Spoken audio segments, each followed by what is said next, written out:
Hello, hello, and welcome to Non Sequitur News for September 13th, 2024, Season 3, Episode 257. This is a time machine episode because Mayor Watt had mayoral duties last night. Oh, I'm Mayor Watt. And that visualizer right there, and the voice you hear is that of the Sentient AI from the future. Welcome, ohmTown citizens. Thanks for joining us for another episode of Non Sequitur News. I don't know why you seem really quiet to me. That's my thing, not you. So, let's get into today. 1 second here. Let me make sure that I do this. Okay. So today we're going to be talking about whiskey shot sippin', Hollywood Rulebook, Jurors detain fleeing person, Boars head closes a plant, Boeing blows out tires, about that semi-fire from Tesla, bite-blocking fabrics, part falls into school parking lot, new Beanless Coffee, and U.S. opens Honey Deuce, which I feel weird saying out loud. I don't know why. Just seems weird. I'm actually trying to do something while I'm talking. Well, here, let's do this. How's that working out? Not well. I'm distracted, and people, as much as you think that you can multitask, you can't.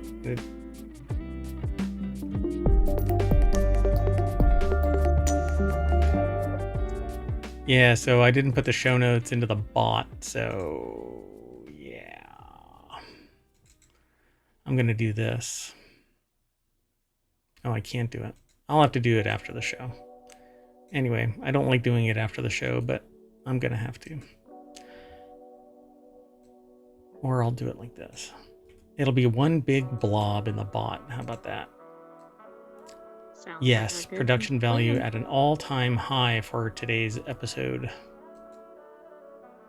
Wonder what that looks like. We'll see. All right, folks. Focus. Mayor Watt is already falling off the rails here. It's not really a news and brews episode. Maybe the next episode will be a news and brews episode.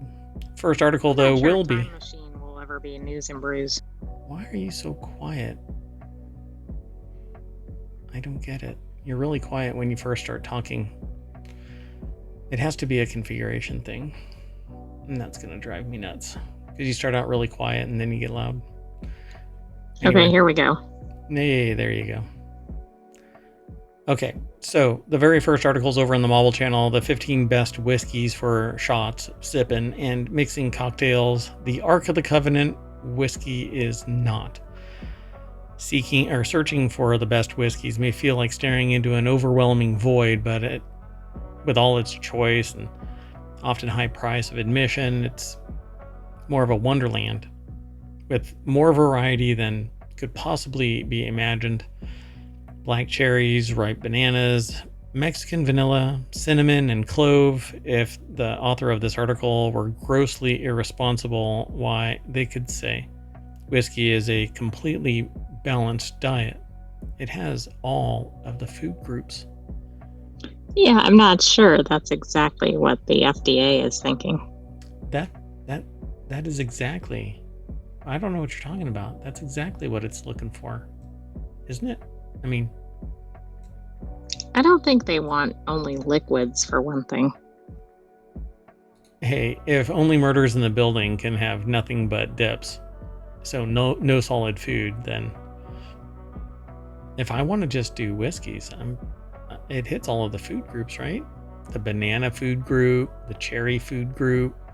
There's even wood, so I'm getting fiber. I might have this all wrong. Anyway, the article is over at Vice.com by Matt Janser. The deck statement says, these are the best whiskeys, from Kentucky bourbon to peaty scotch, plus top shelf Japanese. And that's not the name Petey. Peaty? That's what it sounds like, probably on the podcast. Oh, yeah. So peaty as in the peat from bogs kind of peat. Plus top shelf Japanese unique blends and more. That's not everything that was in that in the deck statement. We added a whole lot of commentary in there. So they make a list. Best all-around bourbon, Four Roses single barrel. It's actually pretty good. I've had it. People-pleasing Irish whiskey is Teeling small batch. I wonder if they have my favorite in here, which is Tullamore Dew. Although I have a whole bunch of other. Canoe is another one. That's It doesn't look like it's listed. It is not. Yeah, but people-pleasing Teeling small batch. Non-smoky scotch is Macallan 12-year. A versatile rye whiskey is George Dickel rye whiskey. A tasty bourbon for all occasions is Buffalo Trace. Top shelf Japanese whiskey is Nika whiskey from the barrel as opposed to from the garden hose. I'm sure that that's not a very pleasing shelf stable version. That's not a very good statement for marketing purposes. That's right. Nika whiskey from the garden hose. Oddly enough, that's probably how some of it is transferred. Not necessarily a garden hose, but just a hose from one place to another because massive amounts. Smooth and lovely. Smooth and lovely. That's because it's Irish. Smooth and lovely premium like lovely Irish whiskey. Is very used in Ireland. Oh yeah, lovely. Yeah. Mostly for tea though. Oh, and anything else really. That's lovely. They always say that's lovely. Yep. Look at the Try channel on YouTube. Great show. Right, Fun you show. could count up multiple instances in one episode usually. Yeah, true. Red Breast 12-year. Old Forester 1920 is like marshmallows on a campfire. Best smoky and peated. Scotch is Ardbeg 10-year. Scotch and bourbon had a baby. Kings County peated bourbon.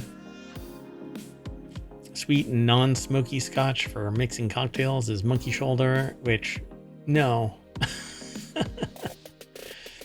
It's actually this on the shelf. This calls into question some other content in this article. Right? Yeah, Monkey Shoulder, I thought it was pretty harsh. The sleeper bourbon hit is Russell's Reserve 10-year. The wild champion of shots is Wild Turkey 101. Strong but sweet is Baker 7. And bourbon kissed by the blue or the deep blue is Jefferson's Ocean Aged at Sea. This is actually like a phenomenon kind of a thing. They actually put it in barrels, take it out to the sea, float around for something like 6 months or something like that, and then bring it back. Interesting. I think we did an article on that or something similar. Yeah, for sure we did.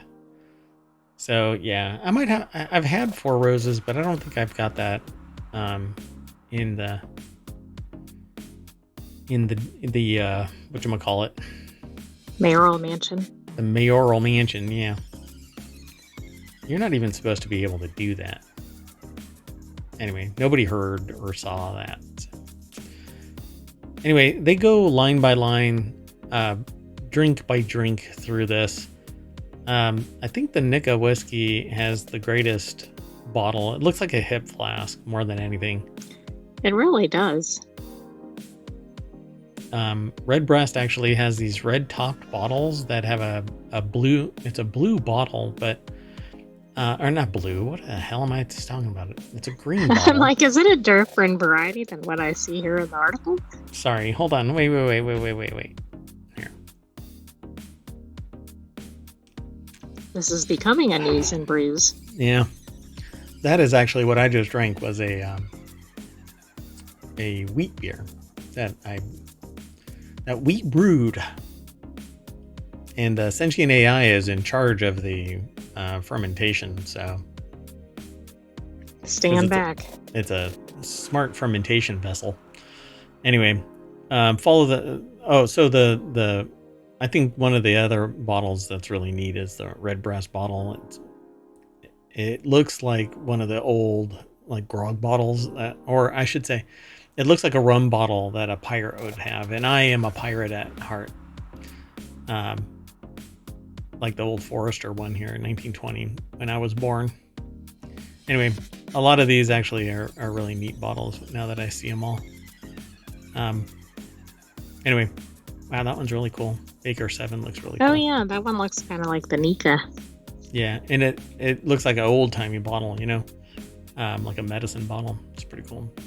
It's probably it's at 53.5% alcohol. Anyway, totally dig this stuff. I actually have a couple of shows that are kind of perpetually in development because I just can't I can't do more shows.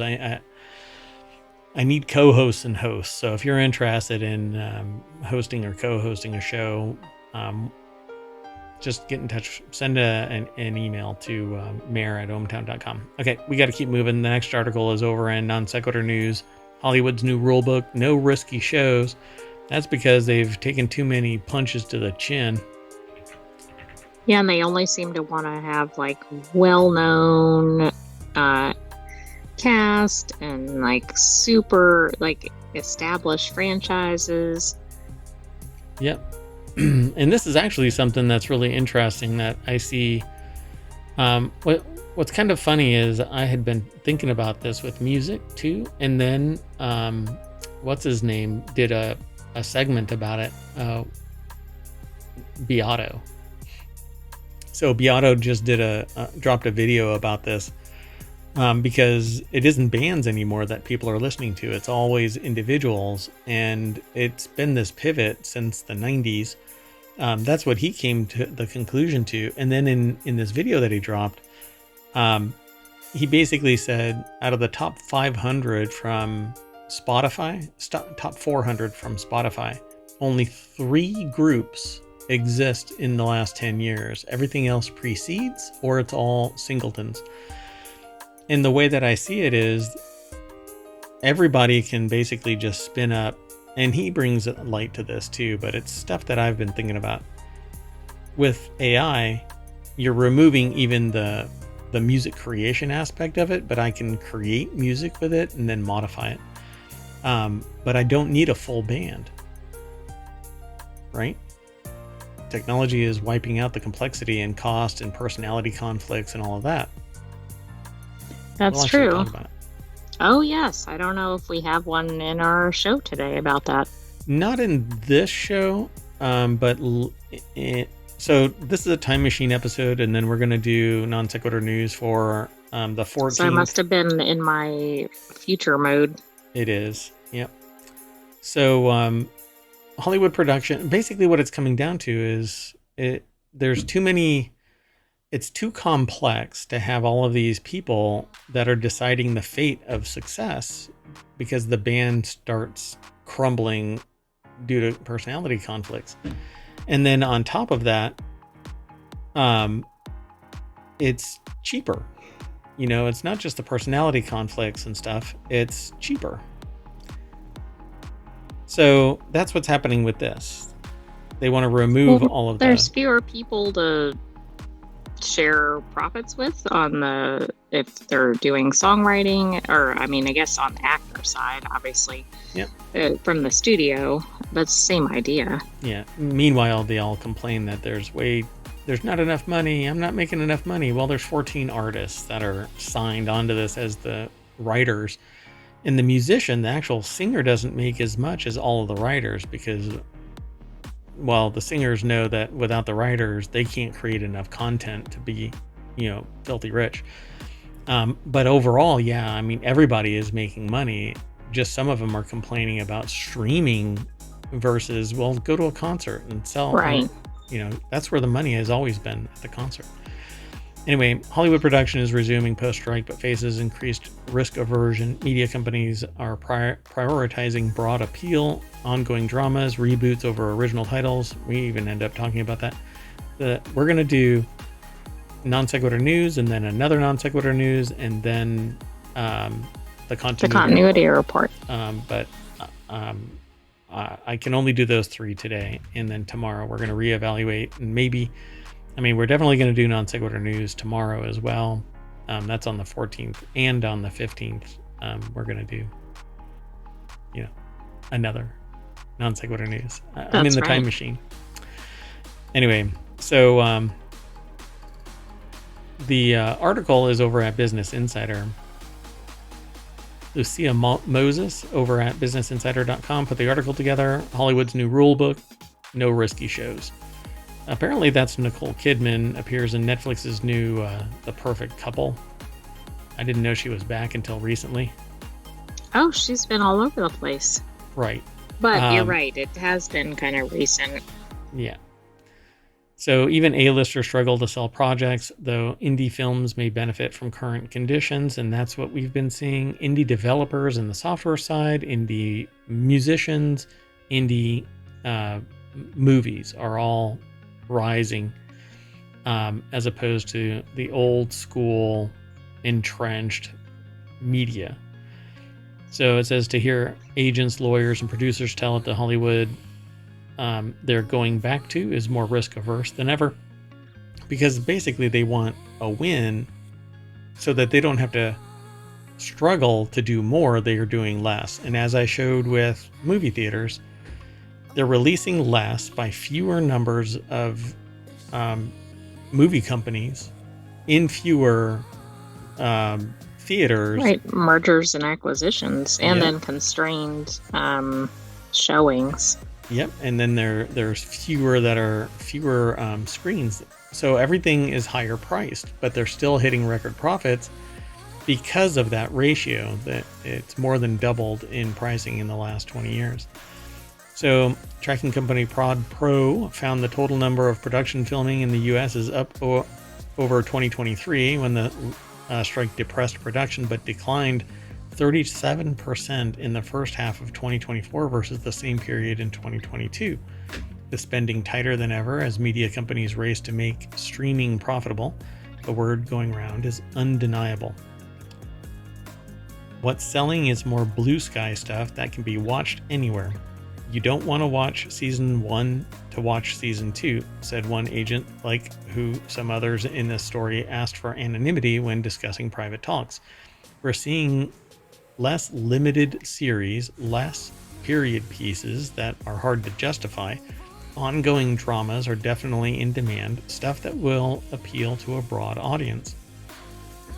A second agent described how stars are learning to humble themselves in new ways by showing up in pitches and ingratiating themselves to Warner Brothers Discovery chief David Zaslav and Amazon MGM Studios head Jennifer Salk. So I guess that's interesting, because I didn't think the agents were part of the pitching process. I mean, the actors were part of the pitching process at all. If the actor is on board with the agent and they want that gig for themselves, and the agent is like, yeah, I have a insider that is like A-list, then yeah, I'm not surprised, because it isn't well, maybe I can get this actor to do it. They're already there, holding the script in their hand. Yeah, let's go to pitch meeting. You know, that that's YouTube like show. Only Murders in the Building. Yeah, exactly. And pitch meeting too. Yeah. No spoilers though. Margot's Got Money Troubles, starring Elle Fanning and Nicole Kidman, and David E. Kelly. Big Little Lies, 9 Perfect Strangers, which Apple snapped up. David E. Kelly is hotter now than he's ever been because they know that he's going to deliver, the first agent said. They basically don't want and can't risk any flops. And when it happens, they cut it fast. So right, it's not good news for somebody doing a low budget film or indie, which is probably one and the same. Yeah, so this just ends up the same thing as business. You know, mergers and acquisitions, loss of opportunities, and the whole, everybody is going to suffer, because you're only going to get the same few actors that seem to rise to the top. So we'll have to see what the next 5 to 10 years actually shakes out. But I hope that indies rise to power and start disarming all of these mergers and acquisitions. But I can already see it. They're only big companies own streaming platforms, so you're only going to be able to get something that they buy into, and that means giving up profits, rights, and so on. Even if you're an indie, you're not going to be able to stream it anywhere except maybe on YouTube. Good luck. Okay, we need to keep moving. The next article is over in Non Sequitur News. This one should be quick. Jurors help detain a man who flees a Maine courthouse in handcuffs So a man was convicted of assaulting someone and flees. I don't want to get into the context of it, but jurors basically stopped a person who tried to escape, but they were in handcuffs, so they weren't going to go very far. A series of videos shows Carter racing down a hallway, and this person, I'll just say their last name, nothing else, because I don't want to amplify their message. Other than, you're a dumbass, you got caught, and you deserve what punishment you get. What's funny to me is I was thinking when I first saw this headline, like, well, wait a second, does this show that the jurors definitely think the person is guilty? But they'd already convicted him. Yeah, so he can then be seen fleeing the courthouse, chased by several other individuals. Additional video shows Carter running across a parking lot and eventually appearing to trip and fall in a yard where 2 jurors and a detective apprehended him. Carter had been found guilty after a 3-day trial. Okay, if you saw this in a show, wouldn't it seem almost comical? Oh, yeah. Yeah. I swear I've seen this. Yeah. Other than the context, I swear I've seen this. Maybe that's what encouraged the defendant to do it. They saw it on a show once. Yeah, they're going to be internet famous and prison famous. It would be like a scene in Arrested Development or something. Yeah, and I don't even want to get into the context of it, so let's move on. The next article is over in the Mobile channel. Boars Head closing plant linked to the listeria cases, because apparently they can't find the problem with this. Boars Head announced Friday that it was closing its Jarrett, Virginia production plant linked to this summer's deadly listeria outbreak. In a release on its website, the company said that it's been investigating for 2 years now. After it's at least 9 people died and more than 60 were sickened by a listeria outbreak stemming from liverwurst product at the plant. The company actually blamed the process, the liverwurst process. But you know what? Oh, I didn't know that. Liverwurst is produced all over the place, and nobody's getting listeria. So obviously your plant was technically dirty. But somebody I read online said that their dad used to work as one of the not investigators, but the USDA, like, would go in and do inspections. Yeah, he was an inspector, and touted that it was so clean that they could eat off the floor. Now, this was some 25 years ago or something like that. And so the only thing I can think of is that and I'm going to predict this. Okay, we haven't even looked yet. I'm going to predict this, that Boars Head mergered in the last 10 years.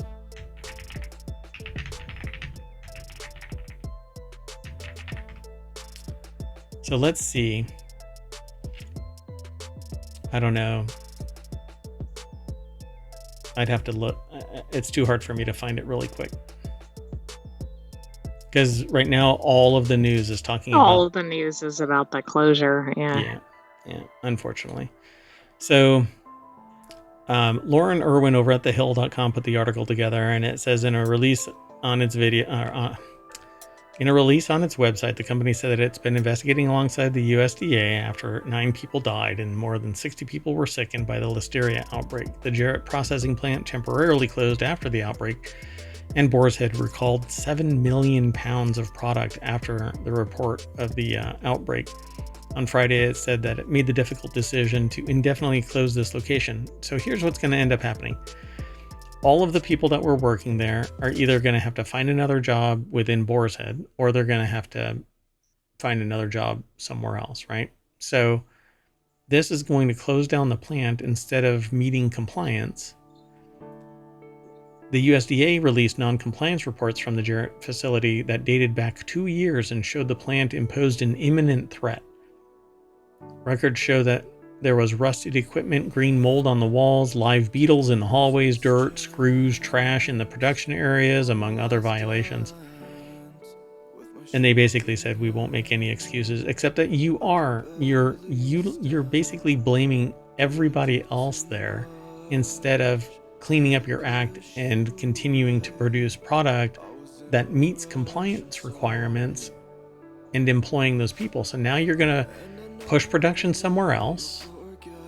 If you use any of that equipment anywhere else, then you're going to move the potential contamination somewhere else.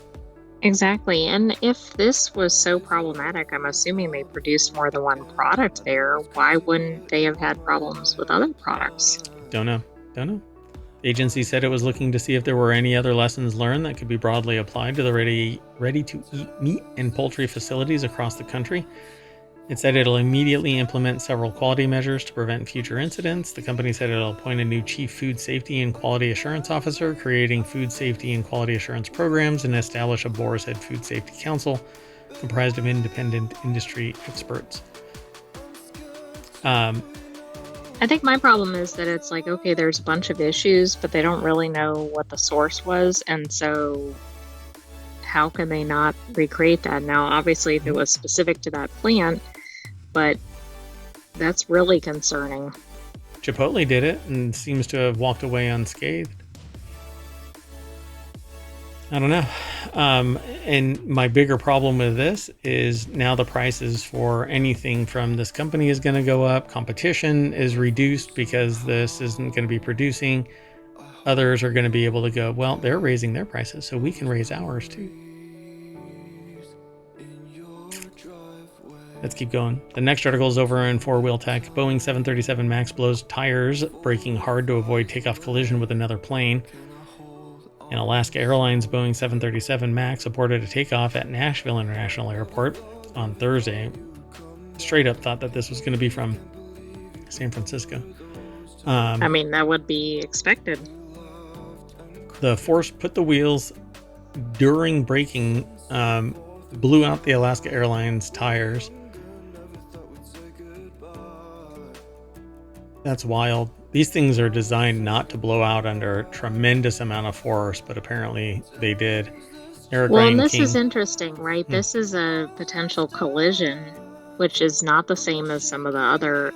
I mean, we've seen that happen at other airports, but we've been talking a lot about problems with the actual build of the airplanes. But I find it fascinating that this was a 737 MAX, because there might be a defect in the tires or something. Oh, wouldn't that be interesting that due to this, they discover that there's a flaw in the manufacturing of the tires.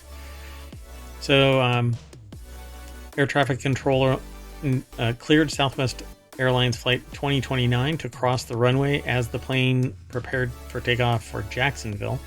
According to NBC, despite the blown out tires, the stopped plane got off the runway, but not back to the terminal.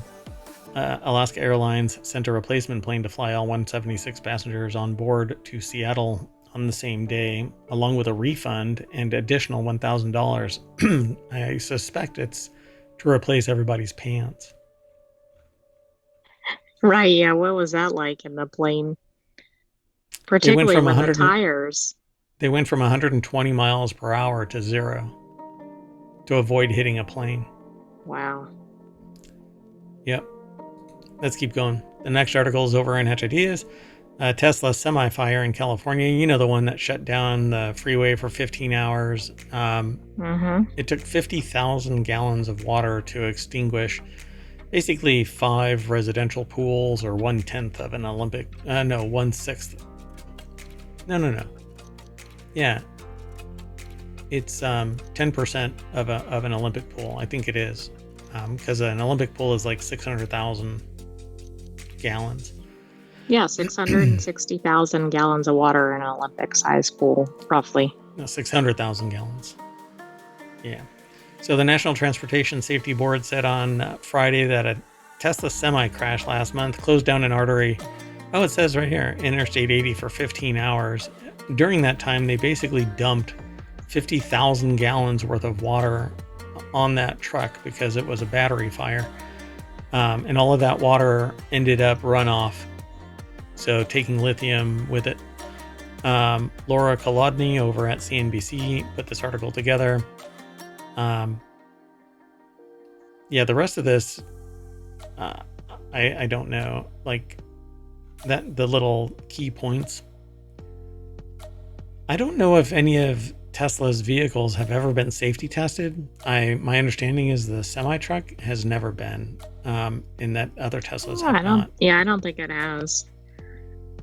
So, but actually, a lot of cars have not been tested. I was surprised. I was reading a review of another car that hadn't been tested that is much more established than Tesla's. yeah, luxury cars tend to not be safety tested. So the truck driven by an employee was headed to the company's battery factory in Sparks, Nevada, from a warehouse in Livermore, California. The incident closed down part of I-18 for 15 hours. I guess that was an actual Tesla vehicle, not one that's in use, like by a private company. It was an actual Tesla truck driven by a Tesla employee. So don't really care about their fab, but NTSB report confirmed that the Tesla driver assistance systems, which are marketed as autopilot and full self-driving in the US, were not operational at the time of the semi-collision and fire. So I guess they still don't really know what caused it to spark up, other than the collision itself. So a single vehicle collision, but with what? What did it hit? Exactly. And it seems like, I mean, we know things can go kind of haywire with EVs for very basic things that happen. Yeah, like water. Water. Exactly. So let's keep going. The next article is over in Greenogram. Plagued by mosquitoes, try some bite-blocking fabrics. Scientists create textiles with just the right weave and yarn to keep biting insects at bay. For me, that would be called Inside. The article has a deck statement, which is what I just said, so I don't have to repeat that. But there's a close-up of a mosquito. Oh my god, really? Son of a... I'm not logged in, so I can't go. Anyway, they've created new fabrics. You won't run into this problem if you follow it out there, folks. Just follow the link through ohmTown. See, it's locked down. I can't. Oh, yeah. Without me logging in, it's locked down, so... Anyway... I don't know if they go into detail about what that fabric actually is, but it's just knitted a certain way, and it is a certain thickness so that it stops mosquitoes from being able to pierce. So I'm going to keep going, though. The next article is over in Non Sequitur News. U.S. military aircraft part falls into school parking lot after a malfunction. You know, we've heard about this before, right? Like the front of the boat falls off. Yeah, it was the copycat of the space junk or whatever. Well, yeah, the boat. I wasn't thinking about that one. That skit is hilarious, but it isn't a battery from orbit, but it's still an aircraft part, military aircraft part. So no injuries or damage have been reported, and the incident is now under investigation. The article is over at Newsweek. Lottie McGrath put the article together. Is it a Boeing? It is. I swear. What in the world? They're just flinging parts off all over the place. I mean, have we hit every single part at this point? Well, I used to joke about how major people parts from the military used to send parts of a Jeep back home, part by part. Oh, right, right. That was a myth that people were saying. I don't know how true that actually is, but I bet if you were to gather up all of the parts that have fallen off of Boeing planes, you could probably build a pseudo plane. Tail cone of a Boeing C-17 Globemaster III fell out of the sky and into the parking lot of Divine Redeemer School in Hanahan at 4 p.m. on Thursday. I guess God said, you get a plane part. The statement continued. The crew of the C-17 notified Joint Base Charleston and returned to base after a piece of the tail cone fell off during flight. A team recovered the piece of the aircraft and no injuries or property damage were reported. Now an investigation is underway. How did they notice that it fell off and then be able to go back and get it? Well, exactly. I wonder if they have like sensors on each of the parts. No way. That's impossible. Seems too pricey and technically, difficult. Trooper Bob Berries, a Navy veteran and traffic anchor for WCIV-TV, first reported the incident in a post on the website formerly known as Twitter, posting images of the tail cone lying in a school parking lot. Wow, a reviewer tells me her dad took these pictures, so they probably coordinated with the public. So it's just the tip. Oh my goodness. Let's keep going. Next article is over on Natch Ideas as well. That's a show all about business transformation. Now Beanless Coffee emerges, but does it taste any good? Startups. I'm starting to sound like Sean Connery. Startups launch drinks that look and taste like coffee, but they say they are better for the environment. Zoe Corbin over at BBC.com put the article together. They say that they're in a high-end coffee shop in a tech-heavy area of San Francisco, staring suspiciously at a cup of espresso. This is no conventional coffee. It's made without using a single coffee bean. It comes from Atomo, one of a band of alt coffee startups hoping to revolutionize the world of brewed coffee. We take offense when someone says that we're a coffee substitute, says Andy Cleach, who is begging for Streisand effect, I suppose. The chief executive of Seattle-based startup Right. Atomo, from whose pure beanless ground product, My Espresso, has been made. So you don't want your product to be so nebulous or nameless or unidentifiable to be referred to as a beanless ground product. Right. Is it coffee? Okay, here, it's a logic game. Is it coffee? No. Is it replacing coffee? Yes. Is it a coffee bean? No. Is it something other than a coffee bean? Yes. Would you say that it is replacing coffee then? Yeah. Are they legally allowed to call it coffee? It's reminding me of the pizza skit. That's right. You can't call it champagne because it's not from the Champagne region either. Just like those cheeses. Somebody on the internet, a YouTuber, was actually challenged legally. I think they said they were going to get sued because they put a recipe for a type of cheese that you can only make that type of cheese from that region. Oh, okay.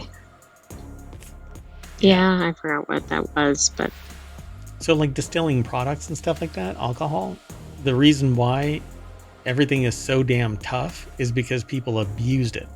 And that's why rules and regulations came into existence. That's why we can't have nice things, because there were some abusive people out there that poisoned people by making something drinkable but adjacent to it, and then that ends up being deadly. So that's not what this is. Obviously, this is Atomo's ingredients include date seeds, sunflower seed extract, and pea protein. So it's not even a single product. It's a mishmash of date seeds, sunflower seed extract, and tea protein, or pea protein, not tea protein, but pea protein. Oh, and that's what it includes. Okay, so you're replacing coffee. So it's a coffee replacement. It's a coffee substitute, one might say. Anyway. Okay. What does it taste like? Is it similar? Yeah, so newcomers also argued that if scaled up, beanless coffee could be cheaper than its conventional competition, but maybe people don't want cheaper. They want coffee. They want the flavor of coffee. They want a copy of coffee. And they're like, well, the prices are reaching higher level. Yeah, we know. But if it doesn't taste like coffee, and if it's being pushed as not being a coffee, then why sit there and compare it to coffee?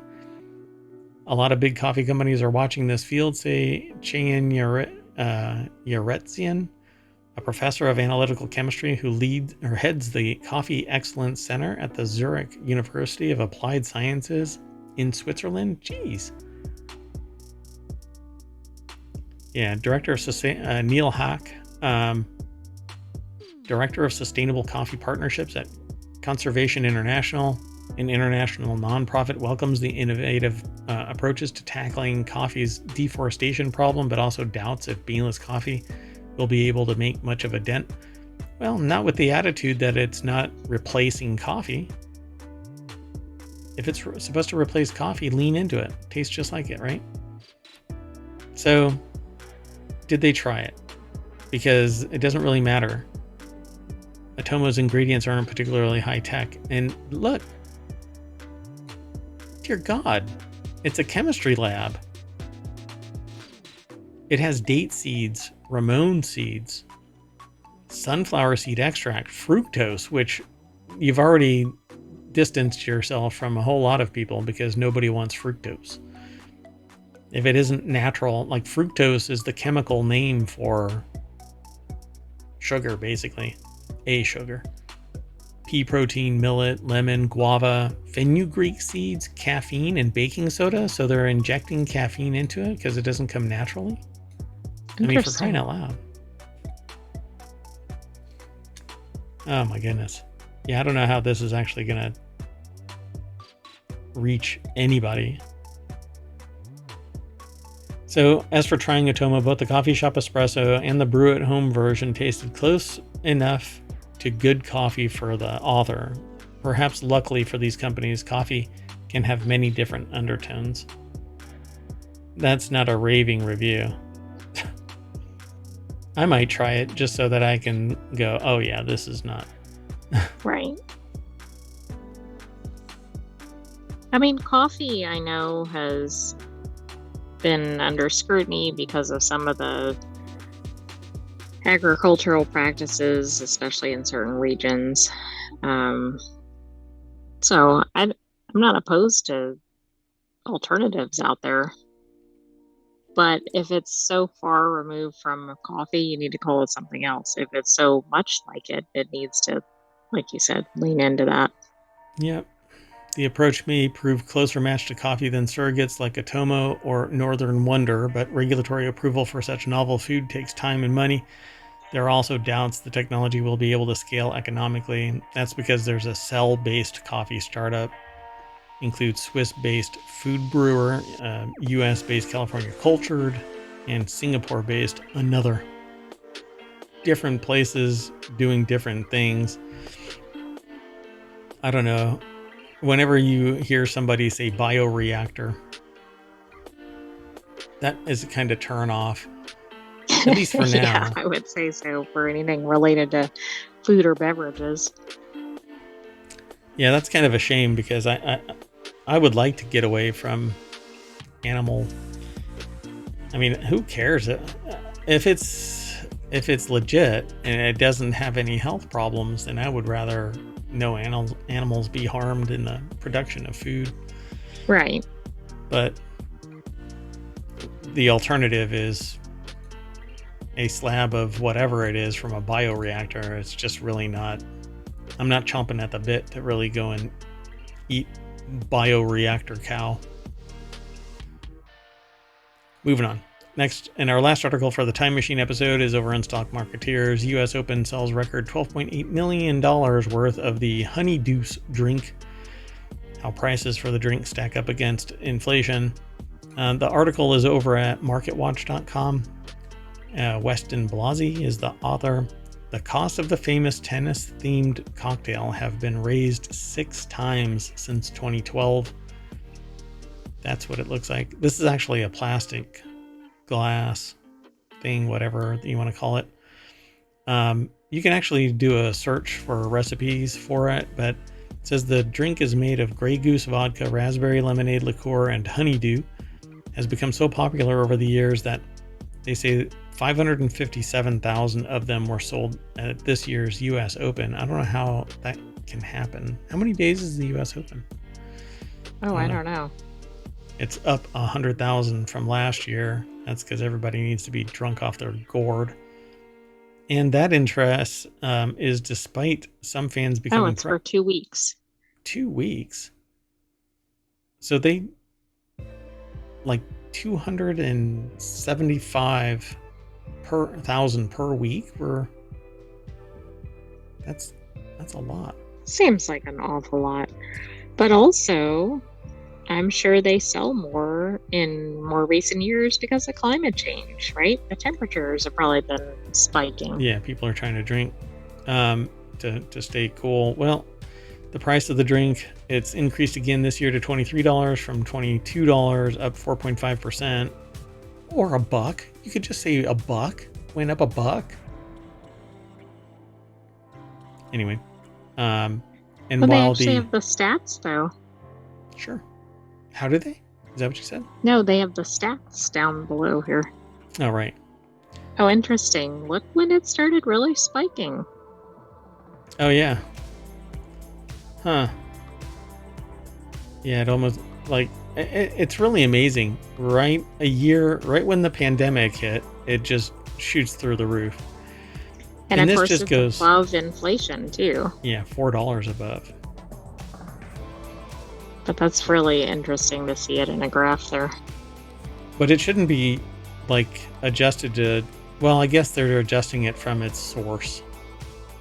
So it came into existence back then. I think it actually was a lot older, but that's when it came into vogue. It was actually pretty high price to begin with. $14? In 2012 was pretty high, but maybe not because that was a major event.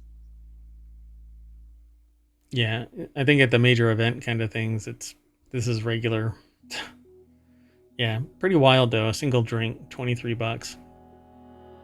That probably takes what, like $1 of ingredients or something. I mean, obviously you can't buy a bottle of something for $1, but yeah, that right there is cheap. Honeydew and raspberry lemonade liqueur that can be made real cheap. The Grey Goose vodka is obviously the most expensive thing, and even then you can buy a whole bottle for $23. All right, folks, well, you're going to be able to look at this little stat and go, oh my goodness. And when you take a swig of your honeydew and then set the glass down, when you look up, you'll be back at ohmTown's front page. I know, it's pretty amazing. Anyway, but that's it for today's time machine episode. I'm going to reset we're going to shut down the time machine and let it cool down for another time machine episode when we need it, but we're going to just catch up to real time, and we'll be back to do the September 14th episode of Non Sequitur News, and then right after that will be the continuity report. We're gonna put Reality Hacker and Wanted on hold for today, and probably punt it to next weekend. We'll see what happens. Anyway, I am Mayor Watt, and the voice you're about to hear is the Sentient AI. Good night, ohmTown citizens. Thanks for joining us for the September 13th Non Sequitur News. Stay tuned. Bye. See you in a little bit.